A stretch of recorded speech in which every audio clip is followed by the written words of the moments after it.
او تا خپل دا نیت وکړه چې کله الله پاک صحت دیر کو به والا په لیار شو وخت لګوي ان شاء الله. قدرمنه رغلی نن ماما خیله ته او ماما خیله شه دغه رنگین ماما ده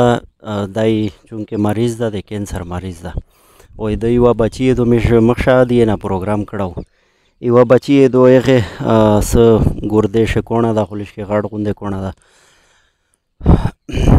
دغه نه علاوه صدا سے دی صدا سے سورس یا نشته غټلې او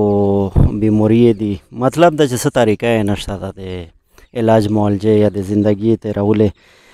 اس مطلب دا یو کس میش ملګری غونډه د استرالیا شه استېجی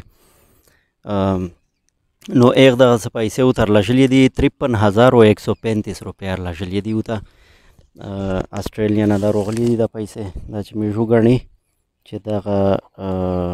پیرا دی وکنه دی پیرا دا 5 10 15 20 25 30 35 40 45 46 47 48 49 50 دا دشله 50 دا 51 52 دا 2 باندې 50 ټیک شله او دا دشله 3 باندې 50 او هغه دا دشله 3 باندې 50 وصل او دا 50 3 باندې 50 زره او یو نیم سل روپیه دا مې درکړه ټیک شو په دا شمه 15 مې زیاتای یا درو چولې په دا چې موت شتانر سره صحیح دو از دا ټوله کا قبيله او د سړی ته دا وو کلیش کې میشتا کا ډېر الوکی نن یا الله دله مامکه خبره خو مې وروا چې لیش کې دا وته د زړه ور شي ته چې سخت تړای نن الله پاک ډېر زیاتر ستړا شوی په زندگی شه غم نه دروینی غم الله دې په زندگی شه الله دې په بل بچ الله دې د څورز نه در باندې راولي یا الله یا الله ته د سړی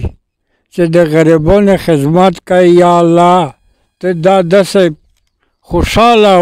او خاندان یې وګرځوې یا الله جنتینا ور نصیب کې د ایس چار لجلی دی اختالش کې دا وکا یا الله چې سکت غریبانو مدد کړه دا